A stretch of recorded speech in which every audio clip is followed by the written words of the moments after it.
الله وبركاته. إن الحمد لله نحمده ونستعينه ونستغفره ونعوذ بالله من شرور أنفسنا ومن سيئات أعمالنا. من يهده الله فلا مضل له ومن يضلل فلا هادي له. أشهد أن لا إله إلا الله وحده لا شريك له وأشهد أن محمدا عبده ورسوله. اللهم صل على محمد وعلى آل محمد. أما بعد.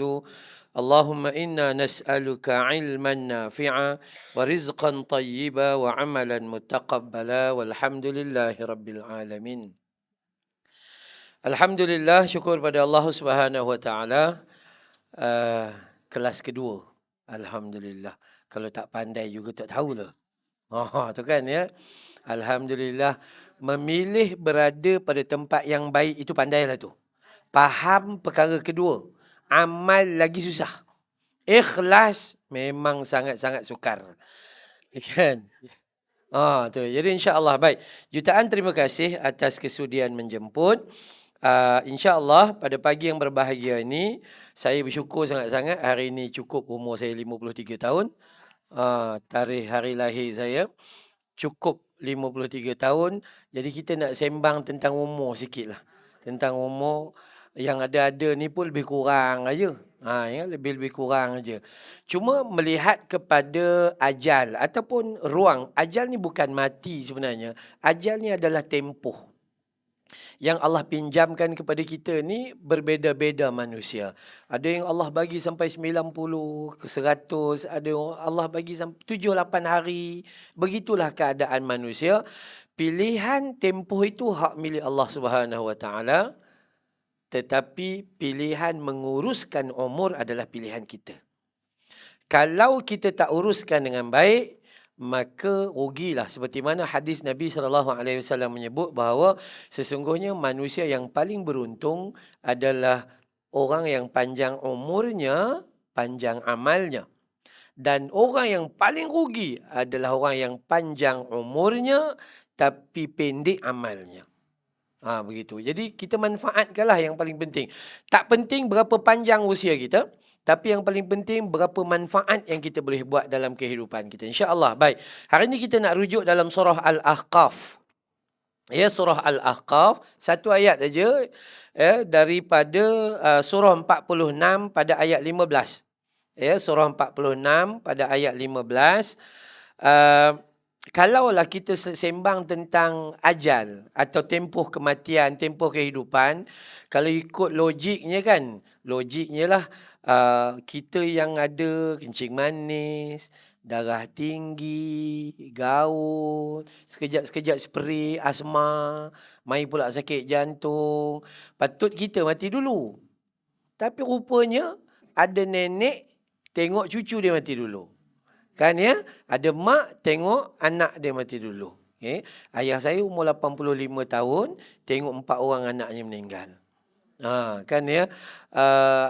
Jadi dalam hidup kita tu yang paling penting itulah manfaat. Jangan biarkan ia mudarat. Surah Al-Ahqaf, surah 46 ayat 15. Satu je. Kita baca terjemahan dia sahaja. Dan kami wajibkan kepada manusia berbuat baik kepada ibu bapanya. Yang ni kita baca je, kita tak fokus yang tu. Ibunya telah mengandung dengan menanggung susah, melahirkan dengan menanggung payah, sedang dalam tempoh mengandung beserta dengan tempoh cerai susu tu selama 30 bulan. Yang tu awal-awal ayat. Tapi selepas itu, Allah menyatakan setelah dia besar. Macam kita lah. Dah sekarang ni bukan membesar, makin mengecut. Ada orang kata, Ustaz, makin berumur, makin kecut. Saya, kenapa? Senang orang uruskan jenazah nanti. Ya, makin kecut. Ya, gitu je lah. Maka, sampai peringkat dewasa dan kemudian sampai pada umur 40. Ayat Quran clear sebut arba'ina sana, iaitu 40 tahun. Dalam sebut 40 ni, kalau kita tengok Nabi diangkat menjadi Rasul ketika umur Bersedianya seorang manusia 40. Sebab itu kalau kita belajar dalam ilmu orang putih, dia kata life begin at 40. Baru nak start hidup, maka kalau ikut pandangan Islam, itu salah. Sebab baru nak start hidup. Patutnya 40 bagi pandangan Islam, complete. Dah sedia. Kau datanglah apa masalah pun, I'm ready. Nak baca Quran, I'm ready. Baru nak merangkak belajar alif beta. Kan nak baca Quran, masa tu baru nak belajar nun mati, awak dah hampir mati. Contoh gitu. Kan ya? Jadi umur 40 ini adalah kesediaan manusia mau berjihad di jalan Allah dalam semua jihadun fi sabilillah. Ini umur 40. Sebab tu Nabi ditarbiah ketika umur 36, 37 di Gua Hira pada ketika itu kan. Dan umur 40 baru diangkat menjadi Rasul untuk berhadapan dengan ujian besar yang cukup memenatkan Nabi SAW. So sebab tu ya Quran sebut, bila dia sampai tahap bersedia, cukup umurnya pada umur 40 tahun, maka berdoalah dia. Ini perkara pertama yang kita nak belajar pada hari ini. Manusia yang cukup dewasa, dia tidak pernah berusaha dengan hanya menggunakan tulang pak keratnya. Tapi ketika umur 40, dia menyedari dirinya itu ada Tuhan. Yang perlu dia mohon, perlu dia pasrah, perlu dia tawakal kepadanya. Mana-mana manusia yang umur 40 masih belum ingat Tuhan, maka dia gagal. Dia perlu bertindak dengan kadar segera. Maksudnya, ketika sampai umur 40, dalam hidup kita, mulakan hidup dan setiap aktiviti dengan ad-du'a. Bangun tidur, baca doa. Alhamdulillahilladzi ahyana ba'dama amatana wa ilaihin nusyur. Dah. Kemudian nak start hidup, baca doa. Bismillahi tawakkaltu ala Allah la hawla wa la quwwata illa billah. Start perjalanan. Kalau nak selamat, Bismillahilladzi la yadurru ma'asmihi syai'un fil ardi wa la fis sama'i wa huwas sami'ul alim. Takut ditimpa musibah, a'udzu bikalimatillahi tammati min syarri ma khalaq. Begini, hidup seorang lelaki dan perempuan hamba kepada Allah yang diberi ruang untuk hidup. Bila sampai umur 40, dia ready everything. Bukan masa tu baru nak belajar tentang solat, masa tu baru nak mengaji belajar Quran, belajar. Bukan. Masa umur 40, dia nak menggunakan semua orang untuk beramal. Semua ruang itu untuk melahirkan amal yang banyak. Jadi orang yang berdoa ni umur 40, itu sandarannya. Umur 40, dia menyedarkan dirinya tak ada apa-apa. Lalu aku harapkan Allah Subhanahu Wa Taala. Aku berpandukan apa yang Allah bagi. Dan aku nak minta hanya kepada Allah Subhanahu Wa Taala. Umur 40, menyedari kita bahawa tak ada tempat lain kita mengadu dan memohon. Hanya kepada Allah Subhanahu Wa Taala. Kalau umur 40 masih lagi tak memohon, something wrong somewhere. Ada yang tak kena lah. So kita kat sini insya-Allah rasa-rasa isteri saya kurang daripada 40. Yang lain semua dah lebih ke sana. Sayang berapa sekarang? Complete 30. Isteri saya sekarang 30. 60. Tu dia 62, Alhamdulillah. Kan, untung. Jadi insya-Allah saya yang 53 belum tentu sampai 60, 62 lagi. Belum tentu. Tapi kita gunalah nikmat itu. Maka kita katakan bahawa perkara pertama, tolong belajar memulakan doa dalam hidup kita. Apa sahaja. Ya Allah, ya Tuhanku, ampuni dosaku, dosa ayah dan ibuku, dosa pasangan hidupku. Tu. Ya Allah, ya Tuhanku, aku ingin memulakan usaha. Rahmati, berkati, restukan usahaku. Mulakan segala macam dengan doa. InsyaAllah manusia akan berjaya. Bukan hanya doa untuk kita, malah doa untuk orang lain juga. Itu perkara pertama. Tetapi dalam bab doa tu lah, segera doa. Umur 40. Kemudian, Doa yang disarankan dalam surah Al-Ahqaf, surah 46 ayat 15 ini adalah, Ya Allah, wahai Tuhanku, ilhamkan daku supaya tetap bersyukur. Ini doa pertama. Ya Allah, kurniakan padaku sifat dan sedar supaya bersyukur atas nikmat-Mu yang telah Engkau kurniakan kepada aku dan kedua orang tuaku. Ni doa pertama. Maksudnya, kita minta, Ya Allah tolong jadikan aku orang yang bersyukur. Alhamdulillah hidup kita panjang.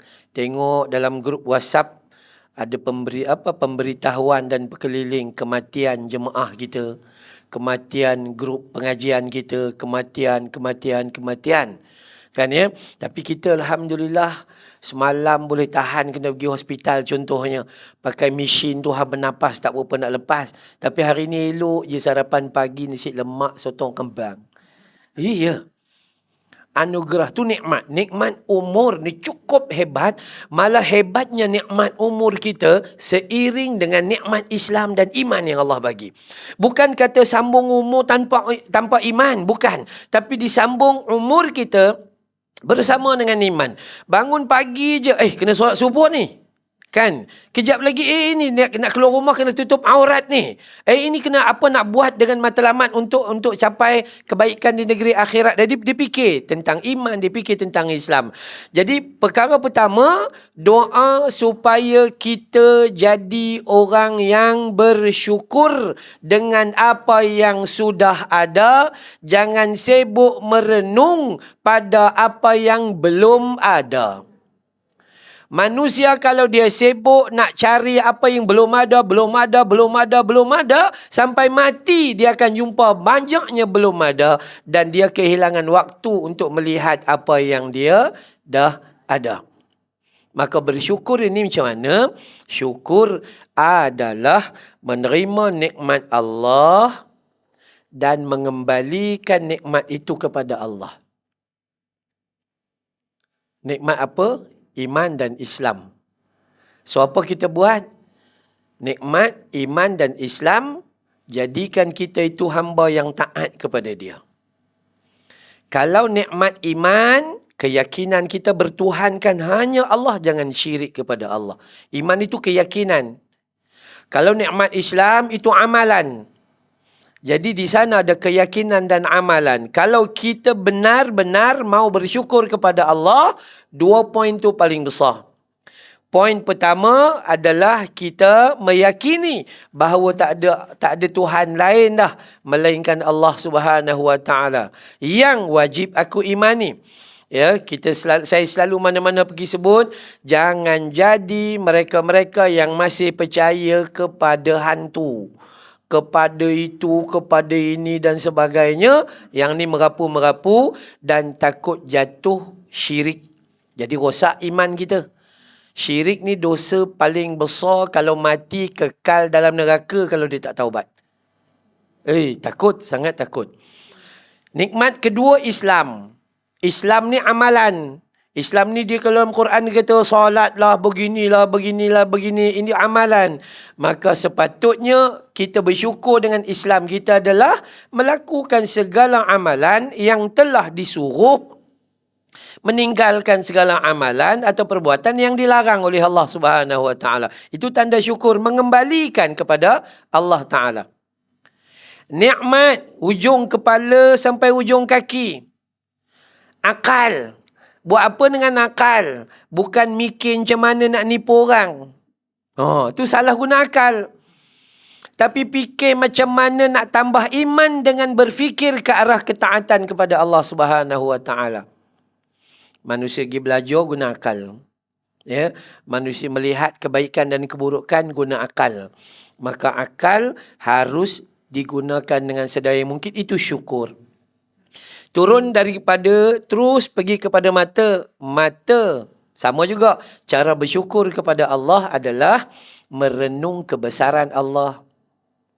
Tengok, ya Allah, alhamdulillah, orang lain ni kena ribut.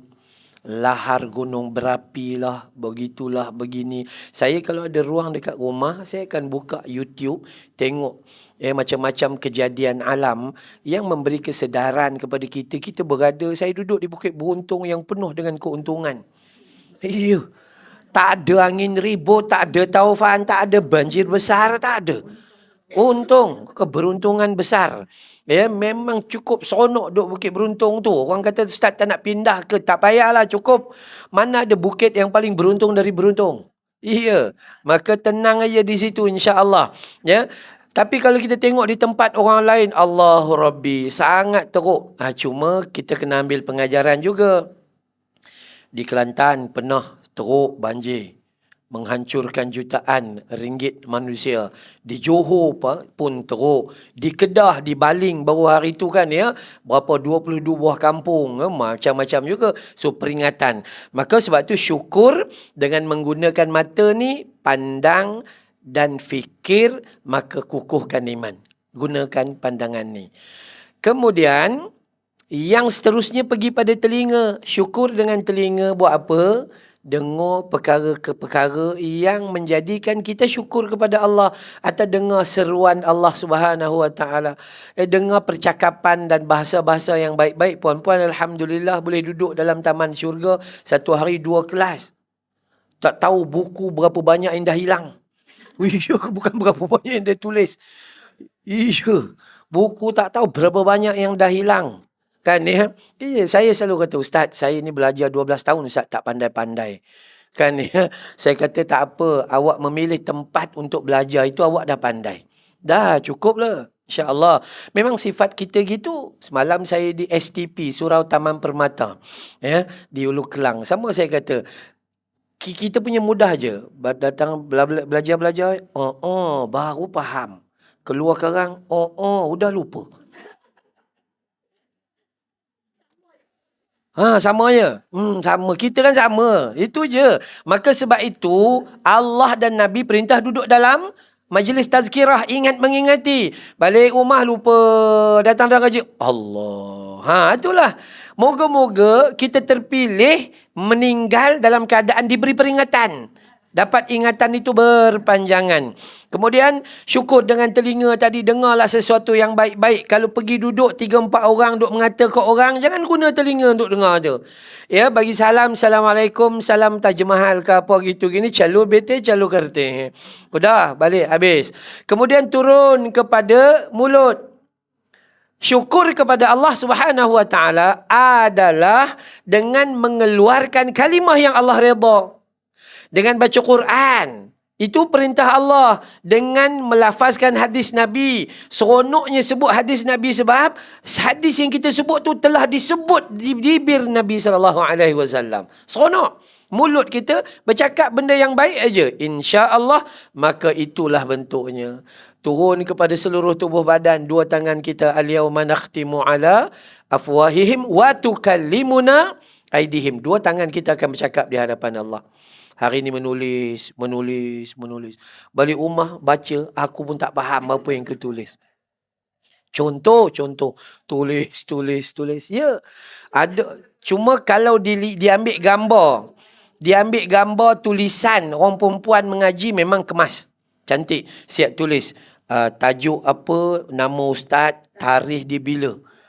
Ya, di mana? Poin pertama, poin kedua, poin ketiga. Dia balik-balik, apa poin pun dia tak dapat. Tapi paling tidak, tangannya akan bercakap di hadapan Allah. Wa tukallimuna aydihim. Itu bersyukurnya. Sangat-sangat bersyukur. Buat aja kerja kita, buat aja. Tak faham, tak apa. Semalam saya cerita dekat STP di Surau Taman Permata. Dulu saya pernah mengajar keluarga, jiran-jiran dan kawan-kawan kepada keluarga Farah Fauzana. Ya, kalau kenal artis Farah Fauzana, mak dia Kak FJ, Faridah Jalil. Okey. Mak dia ni di antara orang yang belajar mengaji Quran dengan saya, bermula dengan alif bata ni sampailah kepada tafsir Ibnu Kathir. Lama, memang lama di section 8.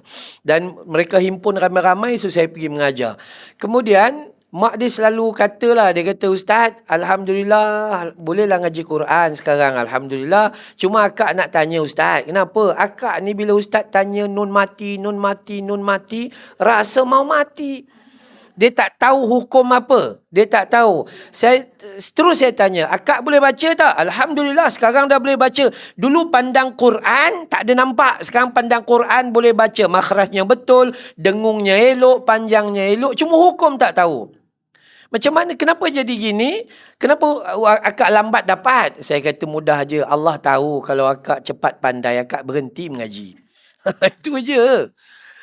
Dan satu lagi, kenapa Allah biarkan akak lambat dapat? Disebabkan Allah nak akak belajar sampai mati. Udah.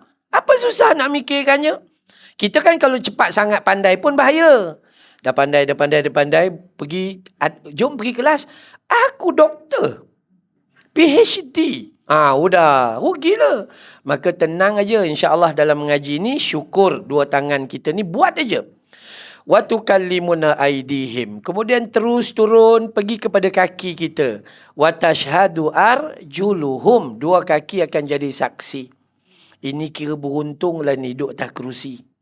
Kalau duduk bawah, kejap bersila, kejap bersimpuh, kejap mencangkung, kejap mengundur-undur, jumpa tiang, lega hati. Itu kan ya, kebas gitu gini. Wa tashhadu arjuluhum, dua kaki itu akan jadi saksi di hadapan Allah Subhanahu wa taala. Ini yang sepatutnya kita syukur. Itu syukur dari seluruh tubuh badan. Ada tak orang sebelah kita ada syukur mak bapak kita, ada mak bapak. Jadikan mak bapak kita itu syurga kita. Memang ada hadis sahih. Saya pernah buat program Tanyalah Ustaz di TV3. Tajuknya adalah ibu dan ayah pintu besar syurga. Itu hadis sahih. Mak dengan ayah kita, dua pintu besar dan pintu paling utama dalam syurga Allah Subhanahu Wa Taala.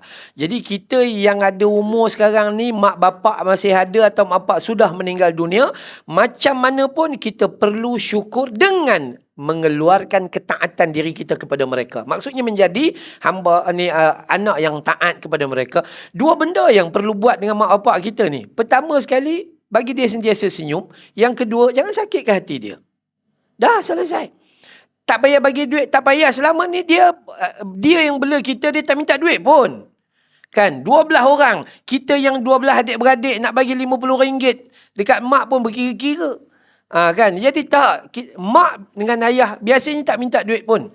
Cukuplah dengan senyuman yang kita bagi buat bahagia mak, dan jangan buat mereka sakit hati, mak bapak. Simple. Dua tu je. Dan jadikan mak bapak kita sebagai teman kita dalam syurga Allah Ta'ala. Kemudian kita ada siapa? Pasangan hidup. Kita ada pasangan hidup. Jangan jadikan pasangan hidup besok pergi ke mahkamah Allah Ta'ala, mahkamah qadi Rabbul Jalil. Ya Allah, aku mau pasangan aku ini dicampak dalam api neraka Jahannam kerana nusyus dan derhakanya pada aku ketika waktu hidup, langsung tak mau dengar cakap. Oh, jangan. Tapi jadikanlah cara bersyukur, jadikan pasangan kita nampak dia je, nampak syurga. Nampak dia je, nampak syurga. Buat je lah apa-apa pun. Senang. Orang perempuan saya selalu ulang, 4 perkara yang perempuan kena faham. Nabi kata Allah Subhanahu Wa Taala akan buka 8 pintu syurga bagi orang perempuan dengan syarat memenuhi 4. Yang pertama, jaga solat fardu. Solat sunat orang perempuan kadang tak sempat. Memasak, membasuh, menjemur, menggosok, begitu gini. Itu tak termasuk mesyuarat di tepi pagar. Itu kan. Iya. Tak termasuk lagi. Contoh. Nah, itu satu, jaga solat fardu. Yang kedua, jaga puasa Ramadan. Puasa sunat jarang, susah sikit, tak apalah. Awak menggoreng rasa, awak menumis rasa. Kena rasa. Akhirnya kenyang dengan rasa je. Dah selesai. Yang ketiga, Alhamdulillah, jaga maruah dan aurat diri. Alhamdulillah, semua dah tutup aurat. Sempurna dah. Sekarang ni tak ada masalah apa-apa. Cuma yang terakhir tu ujian paling besar, taat pada suami. Yang ni orang perempuan selalu mengeluh. Saya yang 3 ni mendahului segala macam, Ustaz. Tapi bab yang keempat ni memang susah sikit. Suami tak dengar cakap. Siapa yang sepatutnya dengar cakap? Siapa yang sepatutnya dengar cakap ni yang dia terbalik. Gitu. Jadi siapa-siapa yang kata Nabi dalam hadis Muslim yang jaga 4 perkara ni, maka Allah buka 8 pintu syurga. Masuklah kalian ke dalam syurga melalui mana-mana pintu yang kalian suka. Udah selesai. Nah, okey, baik. Inilah bila kita ada mak bapak kita syukur kita dapat syurga, bila ada pasangan hidup kita syukur, dan kita alhamdulillah ada anak-anak. Alhamdulillah ada anak-anak, dan anak-anak saya selalu peringatkan isteri saya, dia beruntung sebab bila dia menikah dengan saya, pertama dapat suami, kedua automatik dapat 5 orang anak, automatik dapat 3 menantu, dan berapa cucu? 3 cucu. 3 cucu. Tu 3 cucu. Automatik. Jadi senang menikah dengan Ustaz Amran. Dapat package semua tu. Jadi semua package ni adalah beruntung dan syurga kalau kita jaga dan manfaatkan. Kalau datanglah 1000 cucu sekalipun, kalau kita tak manfaat, tak ada apa-apa.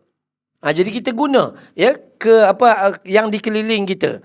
Bukan itu aja, maka bersyukurlah dengan nikmat-nikmat tu. Dan nikmat ini disebut sekali lagi ya Allah, ilhamkan padaku atau kurniakan padaku supaya tetap bersyukur dengan nikmat yang telah kau kurniakan kepadaku dan kepada kedua orang tuaku. Kenapa mak bapak?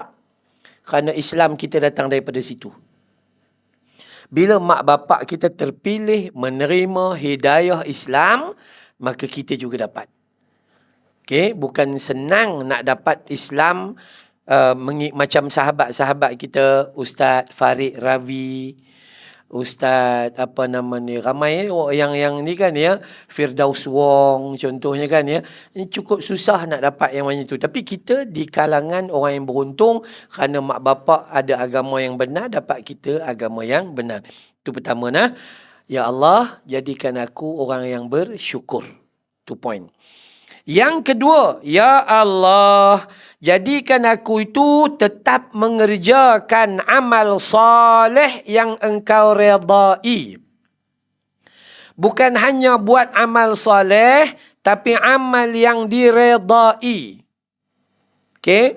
Macam doa kita baca tadi, Allahumma inna nas'aluka ilman nafi'a. Apa maksudnya? Ya Allah, kurniakan bagi kami ilmu yang bermanfaat. Bukan ilmu sahaja, tapi ilmu tu manfaat. Ada orang ada ilmu tapi tak ada manfaat.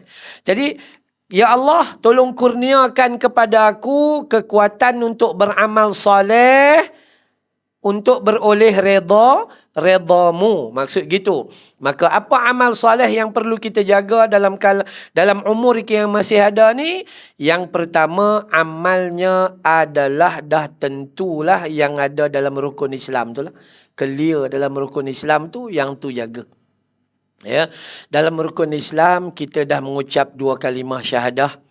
Kita penuh dengan keyakinan, lepas tu kita solat.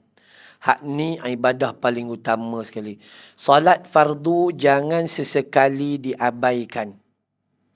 Yang paling kita takut adalah apabila kita makin berumur, kita makin ditimpa penyakit, kita makin ditimpa kelesuan dan kelemahan tubuh badan, tapi kita makin melalaikan solat atau meremeh atau meringan-ringankan perintah solat.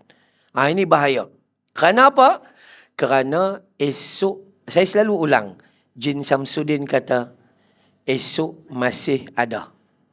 Esok ya, tapi kita belum tentu ada. Tapi selepas filem tu, esok untuk siapa? Mungkin bukan untuk kita. Tapi lepas filem tu, tiada esok bagimu. Lagi keras. Tu kan ya. Jadi kalau tengok filem Jin Samsudin, jangan tengok tu je, tapi mengambil keberkatan, mengambil pengajaran daripada tajuk tu pun kita dapat dah. Solat fardu mau tak mau. Puan-puan, ada sini pun ada 255 orang ni. Okey, dalam hidup kita cuba belajar dalam Quran, cuba belajar dalam hadis. Mana ada kejahatan yang Nabi kata kaitkan dengan kafir? Tak ada. Minum arak tak kafir. Berzina tak kafir. Tetapi Nabi kata beda antara Muslim dan musyrikin. Bedanya adalah tarkus solah. Meninggalkan solat itu kafir. Solat, ada hadis sahih cerita tentang tidak solat, kafir. Dosa lain tidak. Maka sebab tu perkara besar dalam bab solat kena ingatkan. Pasangan hidup kita kena ingatkan. Mak bapak kita kena ingatkan. Anak beranak kita, ustaz, dia orang dah kahwin, biarlah dia orang tanggung. Tak. Selagi awak ada hubungan dengan mereka, grup WhatsApp, dah masuk asar, solat, jangan lupa. Kan, tinggalkan kerja lain dulu. Sekejap lagi sampai maghrib, solat. Kita kan duduk jauh, anak cucu duduk jauh. Tu peringat, mesti kena peringat. Kenapa? Kalaupun mereka tak ikut, pahala ada pada kita. Dah, tenang-tenang je. InsyaAllah dalam bab solat memang tak ada perkara lain melainkan seharusnya diperkukuhkan kekuatan untuk menjaganya. Maka saya ulang balik, tidak ada kesalahan lain yang Allah kaitkan dengan kafir melainkan tarkus solah, meninggalkan solat. Itulah perbezaan antara orang Muslim dengan orang kafir. Bahaya. Tambah lagi dalam hidup kita ni, bukan hanya solat fardu. Tambah baik ketika umur dah 40 ke atas. Kan ya? Tambah dengan solat sunat pula tu. Selepas azan subuh, jaga solat sunat subuh 2 rakaat. Dapat apa? Dunia dan seisinya. Mana ada orang paling kaya daripada kita? Tu pun nyombong manusia ni. Allah nak bagi kekayaan ni, nak tak? Tak payah, aku dah kaya dah. Contoh manusia. Kedua, solat sunat zuhur. 2 rakaat pun boleh buat, 4 rakaat pun boleh buat. Nampak muka kita rasa 2 cukup lah. Kan? 2 cukup je lah dulu. Tenang itu, tenang je insyaAllah. Yang ketiga, salat sunat selepas zuhur. Sama juga, 2 boleh buat, 4 boleh buat. Ada hadis khusus, barang siapa yang mendahului zuhur 4 rakaat, mengakhiri zuhur 4 rakaat, maka Allah haramkan badannya dibakar di api neraka Jahannam. Tapi yang 2 pun syurga menanti dia. Kemudian yang keberapa? Subuh, sebelum zuhur, selepas zuhur. Yang ketiga, yang keempat, salat sunat ba'diyah atau selepas maghrib. Belum. Nanti dulu. Advance cepat sangat ni. Belum, nanti. Dahulu yang didahulukan oleh Nabi. Ini dipanggil sebagai muakkadah yang sangat dituntut. Yang sangat dituntut. Ba'diyah maghrib 2 rakaat. Jangan buat 3, melampau. Tu kan, 2 je. Kemudian yang kelima, salat sunat ba'diyah isyak. 5 jenis ni. Yang ni jaga dulu. 5 ni. Sebelum subuh, sebelum zuhur, selepas maghrib, selepas isyak. Jaga yang ni dulu. Elok dah berlanjutan 2 bulan, 3 bulan, 4 bulan. Okey dah, firm, cantik. Maka tambah lagi 4 rakaat sebelum asar. Bukan 2.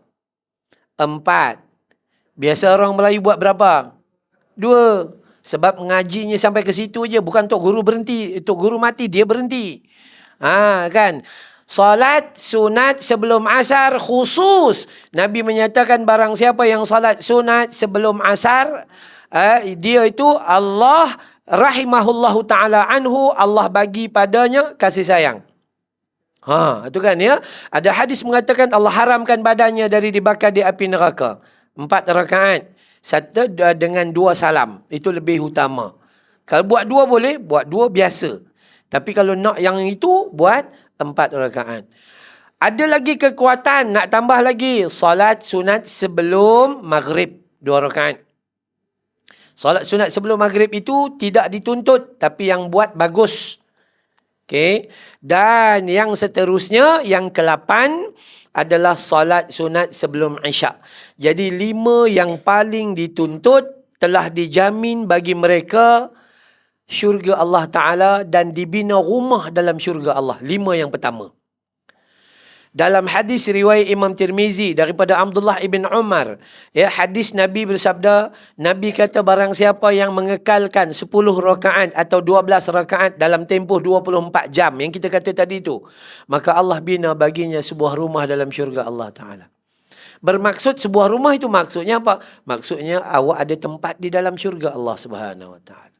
Okey, kalau dah 5 ni dijaga rapi, tambah lagi 3 tadi, 4 sebelum asar, 2 sebelum maghrib, 2 sebelum isyak. Jadi 8 tambahan perhiasan dalam rumah. Rumah kalau kosong, tak ada sofa, sakit pinggang, duduk bawah. Kebas kaki. Rumah kalau kosong, tak ada kabinet, tak ada nak simpan pinggan mangkuk, tak ada tempat. Rumah kalau kosong, tak ada bunga-bunga, kan nampaknya kurang sikit. Itu ada perhiasan di dalam syurga Allah Subhanahu Wa Taala. Okay. Ada solat sunat lain, ada solat duha. Ni kita berada dalam waktunya 2, 4, 6, 8. Cukup 12 itu hadis dhaif. Hadis sahihnya 8 rakaat. Muka kita rasanya tak ada harapan. Bukan 8, tak ada harapan. Jadi berapa? 2. Cukup 2. Tenang. Ada solat sunat lain tak? Ada. Daripada siang terus menuju malam, solat sunat witir. Solat sunat witir boleh buat 2 waktu. Yang pertama sebelum tidur. Kedua, selepas bangun tidur sebelum tibanya waktu subuh. Ada 2 waktu. Sebelum tidur itu sebenarnya bukanlah bermaksud selepas isyak, bukan. Lepas isyak terus buat, bukan. Lepas isyak awak nak makan, awak nak buat urusan, nak kemas rumah, nak tengok homework anak-anak, okey, no problem. Kita siap nak tidur dah, masuk bilik dah. Masa tu ambil wuduk dan salat sunat. 1 rakaat memadai, cukup. 1 je ustaz. Lebih baik dia tak buat langsung. Udah selesai. Solat sunat witir. Dan ada solat sunat lain tak? Ada. Solat sunat tahajud. Paling kurang 2. Nabi dia buat paling banyak 13. Kedua 11. Ketiga 9. Tambah dengan witir lah maksudnya gitu. Kita tak payah. 13 tak ada harapan. 11 Ramadan. 9 belum fikir. Haji berapa? 3. 2 rakaat tahajud, 1 rakaat witir. Allahu Akbar. Istiqamah gitu. Sekolah tahfiz saya pesan dengan anak-anak saya buat begitu je. 3 rakaat. Dah selesai. Kalau udah 1 rakaat sebelum tidur witirnya, bakinya cuma tinggal 2 rakaat aja. Tahajud, udah selesai. Bangun sekarang masuk subuh berapa? 5.50. 5.50. 5.50. 5.45. Masih sempat lagi. 2 rakaat. Sebab solat kita macam Charlie Chaplin. Laju 100 km sejam. Gitu kan. 5.30. Masih sempat kalau mau tertib. Udah selesai. Solat tahajud. Siapa nak tambah lagi? Ada lagi. Solat sunat wuduk. Lepas setiap kali ambil wuduk. Niat sahaja ku solat sunat wuduk kerana Allah Ta'ala. Allahu Akbar. 2 rakaat. Setiap kali ambil wuduk nak ngaji Quran ke, ambil wuduk nak pergi kelas ke, ambil wuduk nak solat ke, maka ada sunnah dalam hadis Nabi SAW. Okey, ini cara kita buat amal soleh. Jadi kita minta, yang pertama saya ulang balik, kita minta supaya kita jadi hamba yang bersyukur dengan umur yang kita ada ni. Jangan kufur. Yang kedua, kita minta supaya kita jadi orang yang kuat beramal. Ya, kuat beramal soleh. Dan amal soleh itu, poin dia seterusnya, kita minta agar kita beroleh redha Allah Subhanahu Wa Taala. Maksudnya, amal bersama dengan ikhlas. Ramai orang beramal tapi tak ikhlas. Allahu Akbar. Udah jadi imam bacanya 1 juzuk. Makmum bergegar kepala lutut. Kan ya? Udah tak boleh. Kan? Ngaji Quran, ya Allah, 7 ayat dalam surah Al-Fatihah, 7 lagu. Dari lagu Soba, Sika, Nahawan dan Las tak ketahuan. Dan begitulah keadaannya. Tak, kita tak mau. Kita nak amal soleh itu beroleh redha daripada Allah.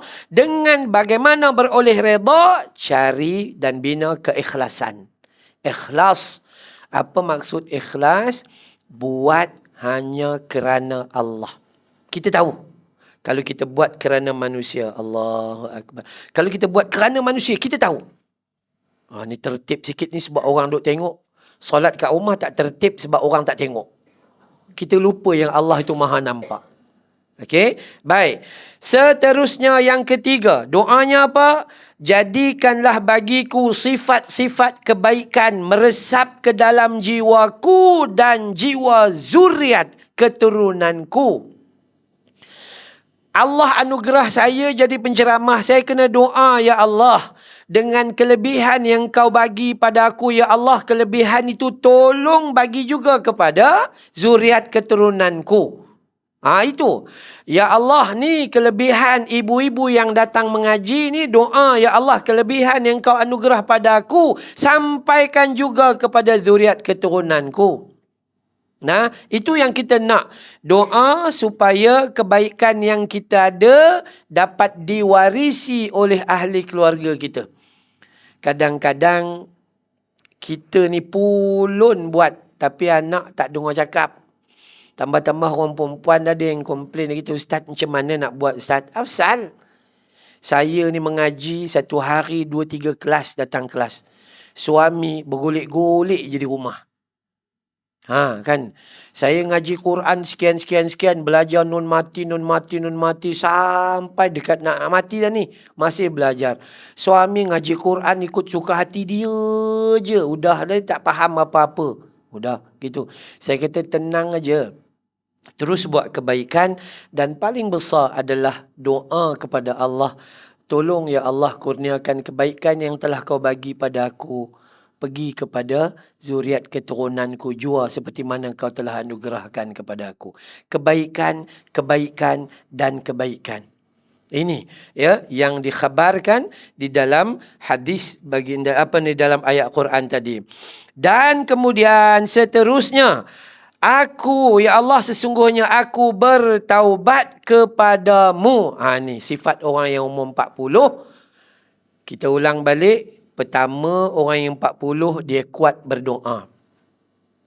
Orang yang umur 40 dan ke atas ni dia berdoa untuk jadi orang yang bersyukur. Orang yang 40 ke atas ni dia berdoa supaya dia kuat beramal saleh. Orang yang umur 40 dan ke atas ni dia berdoa kebaikan untuk diri dia dan juga semua zuriat keturunan dia. Yang keempat. Yang kelima, orang yang umur 40 ni dia kena segera termasuk orang-orang yang bertaubat. Apa maksud bertaubat? Berhenti daripada mengulangi dosa dan maksiat. Berhenti. Tapi ada orang tanya, adakah dengan taubat itu Allah memaafkan kesalahan kamu? Belum. Taubat itu berhenti daripada mengulangi maksiat dan dosa yang lama, berhenti daripada menambah dosa. So, selepas bertaubat, hendaklah kita memohon ampun kepada Allah. Barulah Allah bagi keampunan. Kalau kita buat maksiat dan dosa, ambil riba, gitu gini dan sebagainya, ya, kemudian kita berhenti saja ambil riba tanpa kita minta ampun, maka kita berhenti daripada menambah dosa, tapi kita tidak memohon keampunan dosa yang lampau. Itu bahaya.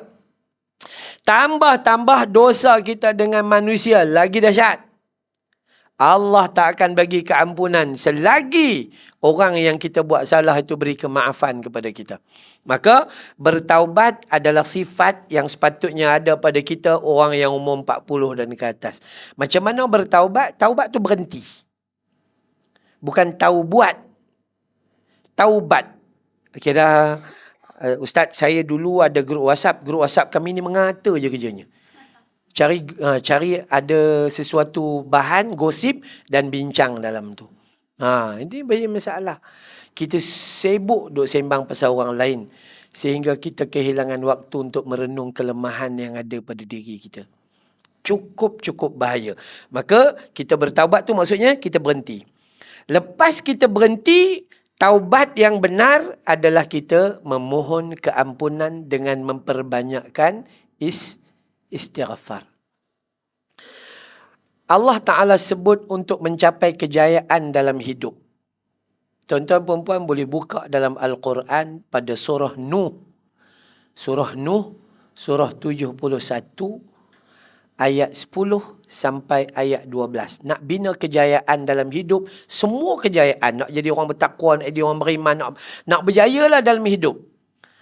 Ini cerita yang Allah rakam dalam Quran, kisah Nabi Nuh. Bila Nabi Nuh ni, dia peringatkan kaum dia.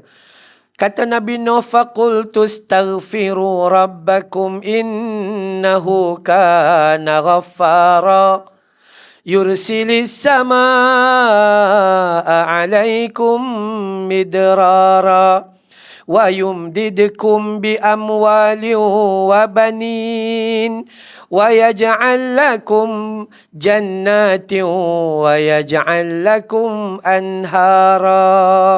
Allah kata apa? Dalam rakaman itu Allah kata faqultu astaghfiru rabbakum innahu kana ghaffara. Ya, Allah kata sesungguhnya Nabi Nuh telah berkata pada kaumnya, wahai kaumku, minta ampun kepada Tuhanmu kerana kamu akan dapati Dia itu Maha Pengampun. Satu, faqultu astaghfiru, istighfar. Yursilis samaa alaikum midrara. Kalau tempat kamu kemarau tak ada air, Allah akan turunkan hujan melimpah ruah. Maksudnya kejayaan. Awak ada masalah, nak cari keluar daripada masalah, awak tak ada kejayaan, nak cari kejayaan, yursilis samaa alaikum midrara. Iaitu, kalau tempat kamu tu kemarau, Allah akan turunkan limpahan rahmat, hujan yang banyak. Wa yumdidkum bi amwalin wa banin, dan Allah akan bagi kepada kamu bi amwal, harta. Kalau kamu orang miskin, kurang harta, cari dengan istighfar. Nak hujan, cari dengan istighfar. Kurang harta, cari dengan istighfar. Kurang rezeki. Wa banin, kalau menikah tak dapat anak, menikah tak ada anak, menikah tak ada anak, menikah tak ada anak, kerja dia menikah aja, tak ada anak juga, maka sifat tu salah sebenarnya. Dia kena istighfar. Wa banin, Allah akan bagi anak-anak. Wa yaj'al lakum jannatin wa yaj'al lakum anhara. Dan Allah akan sediakan satu taman dan kebun yang baik-baik. Kalau kamu meniaga tak berapa baik, bercucuk tanam tak berapa menjadi, Allah akan bagi kebun yang baik dengan istighfar. Wa ja'alakum anhara, Allah akan jadikan sungai-sungai mengalir supaya disuburkan kebun dan perniagaan kamu itu. Surah Nuh, surah 71, ayat 10 hingga ayat 12.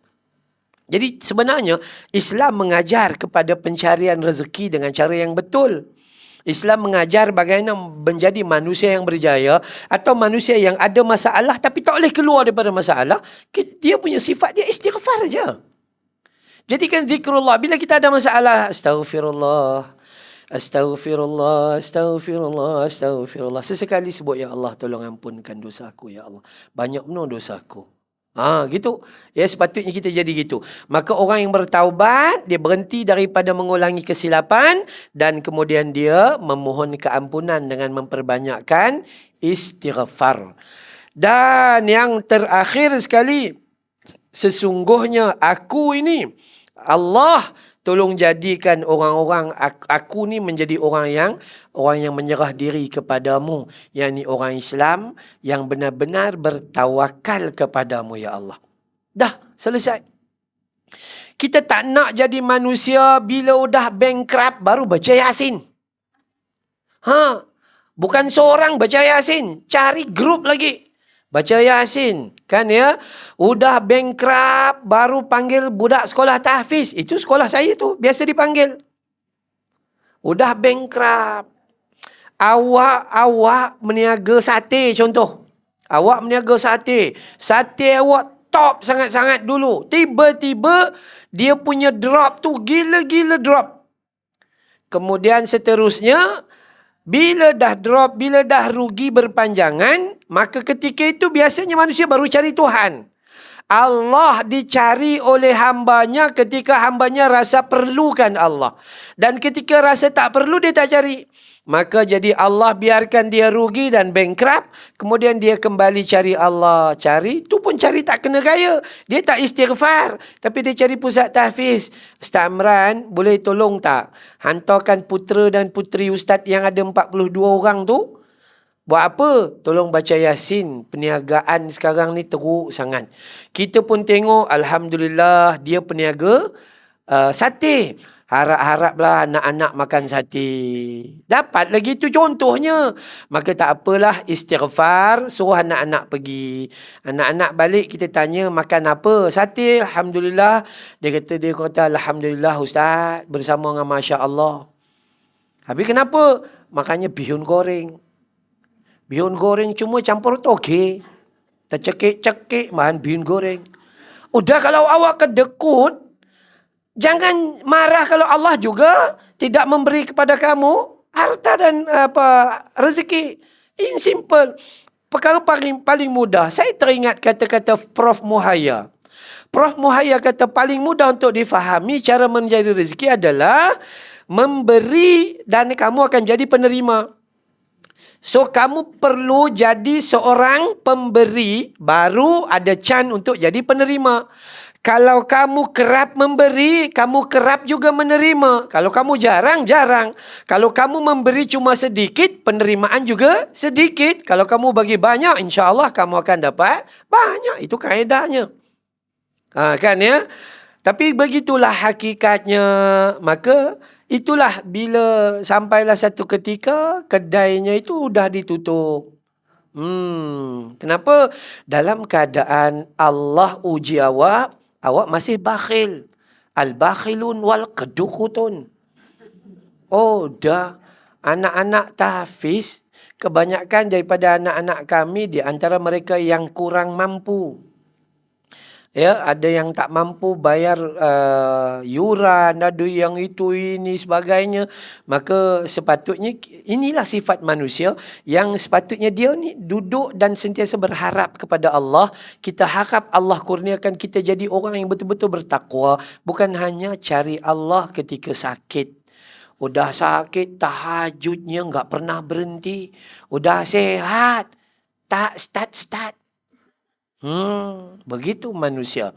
Maka kesimpulan kita pada hari ini, Alhamdulillah 1 jam, kita katakan bahawa apabila kita masih diberi umur seperti hari ini, walaupun sehari 2 ini berbaki, maka jadikan kita yang pertama kuat berdoa dan sentiasa meletakkan harapan pada Allah.